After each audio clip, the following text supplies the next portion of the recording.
नमस्कार दोस्तों आज की वीडियो में हम बात करेंगे एनसीएस स्कीम के बारे में, ने पोस्ट ऑफिस की नेशनल सर्टिफिकेट स्कीम।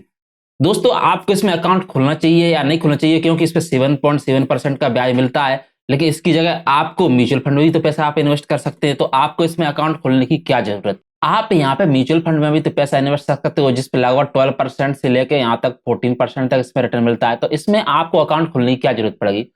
सबसे पहले दोस्तों मैं बात करता हूं NCN national saving certificate scheme post office की। तो दोस्तों इसमें आपको अकाउंट क्यों खोलना चाहिए।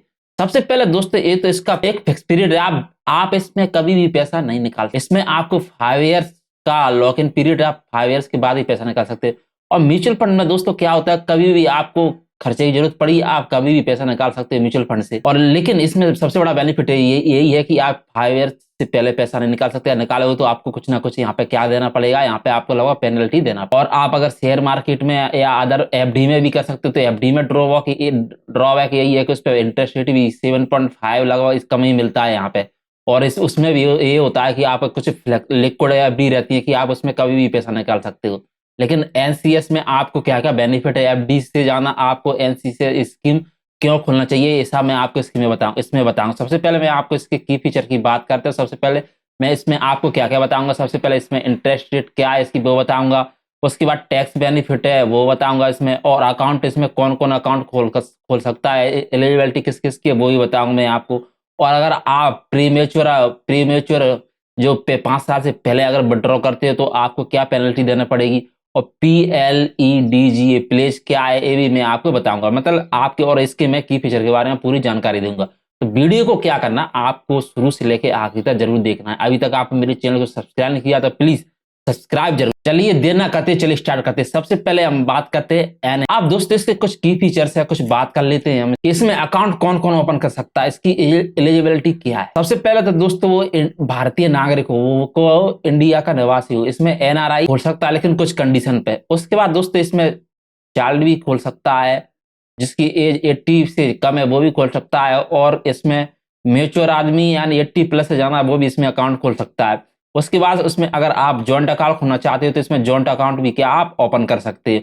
अगर आप जॉइंट अकाउंट के अलावा आप इसमें मल्टीपल अकाउंट भी ओपन कर सकते हो और मल्टी NSC अकाउंट इसमें ओपन कर सकते हो। उसके बाद इसमें 3 लोग भी इसमें क्या अकाउंट खोल सकते हैं जॉइंट। और इसके बेनिफिट क्या क्या मैं आपको इस वीडियो में बताऊं। तो इसमें अगर मैं आपको इसमें अकाउंट एलिजिबिलिटी के बाद इसमें मैं अकाउंट की बात करूं तो इसमें अकाउंट किस तरीके से ओपन कर सकते हैं, अकाउंट कौन से अकाउंट से। एक तो होता है दोस्तों इंडिविजुअल अकाउंट, जिसमें एक ही व्यक्ति क्या कर सकता है दोस्तों, इंडिविजुअल अकाउंट में एक व्यक्ति अकाउंट को खोल सकता है, सिंगल अकाउंट। उसके बाद अगर जॉइंट अकाउंट खोलना है तो आपको यहाँ पे क्या कर सकते हैं दोस्तों, आप जॉइंट अकाउंट 2 लोग भी खोल सकते हो। उसके बाद दोस्तों जॉइंट अकाउंट में भी 2 अकाउंट होते हैं, पहला होता है जॉइंट अकाउंट ए और ये था जॉइंट अकाउंट बी। यहाँ तो दोस्तों यहाँ पे जॉइंट अकाउंट ए की बात करूं तो यहाँ पे 2 लोग अकाउंट खोल सकते हैं। जब भी आप पैसा विड्रॉ करेंगे या कुछ करेंगे तो यहाँ पे दोनों लोगों की जरूरत पड़ेगी, क्या दोनों लोगों के साइन की क्या होगा यहाँ पे जरूरत पड़ेगी। उसके बाद यहाँ पे जॉइंट अकाउंट बी है। तो दोस्तों आप फॉर्म भरते समय आपको देख लेना है कि आपको कौन सा अकाउंट ओपन कर लेना है। मान के चलिए यहाँ पे जॉइंट अकाउंट बी ओपन करते तो आपको दोस्तों 2 में से दोनों के सिग्नेचर की जरूरत नहीं पड़ती। आपको एक भी कोई भी व्यक्ति जाके क्या कर सकता है, इसमें पैसा विड्रॉ कर सकता है। अब दोस्तों इसके हम इंटरेस्ट रेट की यहाँ पे बात कर लेते हैं। इस पे इंटरेस्ट रेट हमको कितना मिलेगा। इस पे इंटरेस्ट रेट आपको क्या 7.7% का मिलता है। और दोस्तों ये कंपाउंड इसमें क्या होता है दोस्तों, कंपाउंड क्या होता है दोस्तों, एनुअली रहता है। मतलब 1 साल में दोस्तों आपने पैसा जमा किया है, उस पर 1 साल में आपका पैसा क्या होगा दोस्तों, यहाँ पे इंटरेस्ट जुड़ेगा। उसके बाद दोस्तों इसका इंटरेस्ट सबसे बड़ी बात क्या होता है दोस्तों, इसका इंटरेस्ट आपके अकाउंट में नहीं आता। ये क्या होता है दोस्तों, सीधा री इन्वेस्ट कर दिया जाता है। 1 साल के बाद जो भी आपका इंटरेस्ट मिलेगा और जो मूलधन होगा, प्रिंसिपल होगा, उसको जोड़ के नेक्स्ट साल के लिए इन्वेस्ट कर दिया जाएगा। और नेक्स्ट साल और आपके प्रिंसिपल दोनों पे क्या लगेगा दोस्तों, यहाँ पे क्या लगेगा, यहाँ पे इंटरेस्ट लगेगा। दोस्तों आप एफडी की बात करें या पोस्ट ऑफिस की EMI स्कीम की बात करें तो इनमें क्या होगा दोस्तों, जो भी इंटरेस्ट मिलता है वो मंथली, जो भी क्वार्टरली जो भी स्कीम काउंट होती है वो क्वार्टरली आपके किस में आ जाता है, ये बैंक खाते में आ जाता है दोस्तों। जैसे मान के चलिए एग्जांपल, आप 10,000 इन्वेस्ट करते हैं और आपके 5 साल के बाद मैच्योरिटी अमाउंट कितना मिलेगा। यहाँ पे मान से 10,000 आपने इन्वेस्ट किया और लगभग 4,500 क्या मिलेगा दोस्तों, आपको इंटरेस्ट मिल जाएगा। और दोस्तों इसका अगर टेन्योर की बात करें तो इसका अगर 5 इयर्स क्या है, यहाँ पर 10 ईयर है। अब इसके बीच में आप एफडी जोड़ नहीं सकते, लेकिन उसमें भी कुछ कंडीशन है, मैं वीडियो में इसमें आगे बताऊंगा उसमें क्या क्या कंडीशन। उसके बाद दोस्तों जैसे इन्वेस्टमेंट लिमिट क्या है दोस्तों, तो इसमें दोस्तों इन्वेस्ट लिमिट मैक्सिमम आप इसमें कितना कर सकते हो, मिनिमम इसमें आप 1,000 कर सकते हो। मल्टीपल 100 के मल्टीपल में वही होना चाहिए, 1100 रुपये भी कर सकते हो आप। और जैसे मान के चलो आप बोलेंगे कि मैं 1150 रुपये या क्या करूंगा यहाँ पे जमा कर दो, नहीं, वो भी 100 के 100 के मल्टीपल में आप जमा कर सकते हो। और मैक्सिमम की बात करें तो दोस्तों आप इसमें नो अपर लिमिट है, आप मतलब कितना भी पैसा आप जमा कर सकते हो इसमें। अगर इसमें टैक्स बेनिफिट की बात करेंगे तो आप सेक्शन 80C के तहत आप 1 पॉइंट जो भी आपका प्रॉफिट रहेगा, जैसे 1.5 लाख का प्रॉफिट है, तो आपको क्या इसमें सेक्शन 80C के तहत इसमें क्या होगा दोस्तों, टैक्स बेनिफिट होगा। लेकिन एक दोस्तों गवर्नमेंट ने आपको मालूम है जैसे अभी खत्म कर दिया है, आपको पता है टैक्स की स्लैब दी हुई है, उस हिसाब से आपको इसमें क्या टैक्स लगेगा। और यहाँ पर दोस्तों सबसे बड़ी बात क्या होगी दोस्तों, आपको इंटरेस्ट रेट टैक्सेबल होगी, जो भी एड मंथली जो भी आप इंटरेस्ट दोस्तों आप टैक्स लिए आपको एनुअली पे करना पड़ेगी। जैसे मान के चलिए आपका 1 साल के 1 ईयर के बाद क्या होता है दोस्तों, यहाँ पे कैलकुलेट हो जाता है, क्या कैलकुलेट हो जाता है यहाँ पे, आपका इंटरेस्ट कितना बना उसके उसमें इंटरेस्ट में जो भी ब्याज वो होगा, क्या टैक्स होगा, वो क्या करना पड़ेगा आपको मैच्योरिटी पीरियड पे क्या होगा आपको यहाँ पे पे करना पड़ेगा। यहाँ पे डिपॉजिट का रूल्स क्या है दोस्तों, यहाँ पे डिपॉजिट का कुछ नहीं रूल्स है, आप यहाँ पे मल्टीपल अकाउंट भी खोल सकते हो और with no limit number of total account. यहाँ पे आप कितने भी अकाउंट खोल सकते हो, इसमें क्या है यहाँ पे कोई भी लिमिट नहीं है कि आपको कितने अकाउंट ओपन करना है।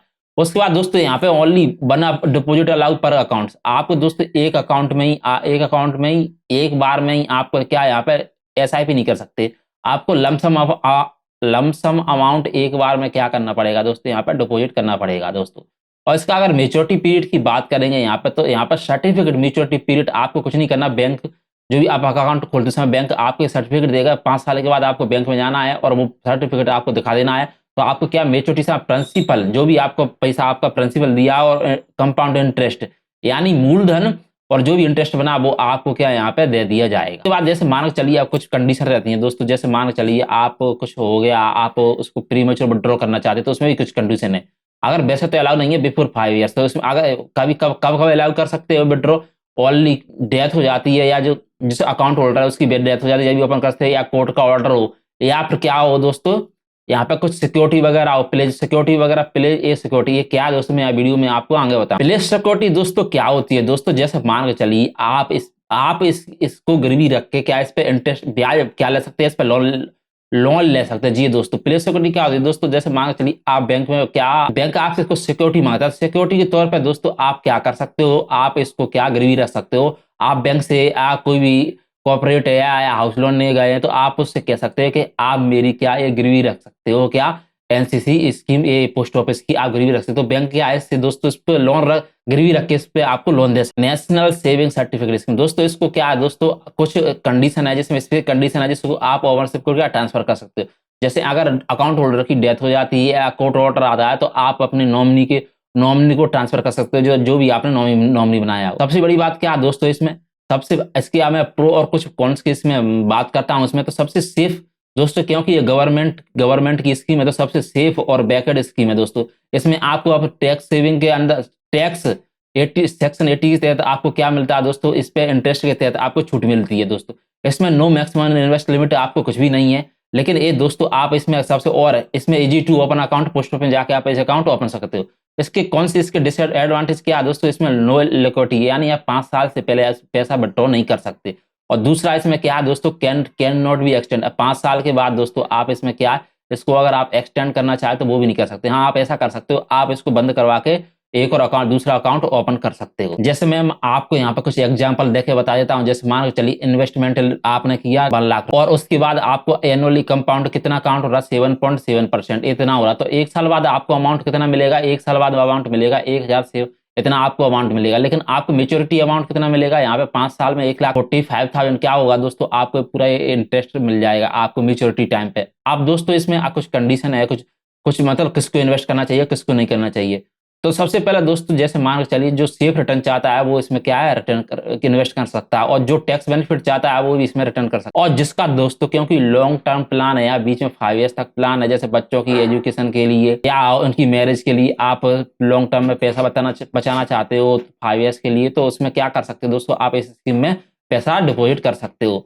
और जैसे मान के चलो और भी आपके प्लान है, जैसे आपको घर बनवाना है, किसी बच्चे को फॉरेनर पढ़ने के लिए भेजना है, या कुछ फंक्शन करना है कि हमको इस टाइम पे फंक्शन करना है, तो दोस्तों आप क्या कर सकते हो दोस्तों, इसके तहत दोस्तों आप अकाउंट ओपन कर सकते हो दोस्तों। हाँ आपको दोस्तों इसमें अगर तो पैसा इन्वेस्ट करना है, लेकिन आपको जैसे MIS स्कीम या FD में भी पैसा रखना है, क्योंकि दोस्तों वो क्या होती है तो फ्लेक्सिबल होती है, आप उनमें से कभी भी पैसा निकाल सकते हो। आपको कुछ पैसा एफडी में भी रखना है, कुछ पैसा म्यूचुअल फंड में भी लगाना है आपको। अगर आप सेफ चाहते हो तो आप एनएससी स्कीम में, एफडी में दोस्तों क्या होता है, आप कभी भी पैसा निकाल सकते हो। ऐसी एफडी में खुलना, क्योंकि इमरजेंसी में आपको जरूरत पड़ जाए तो आप कभी भी पैसा। तो दोस्तों ये थी मेरी एनएससी स्कीम के बारे में जानकारी। अगर मेरी जानकारी आपको अच्छी लगी तो प्लीज मेरे चैनल को सब्सक्राइब जरूर करें। Thank you watching this video.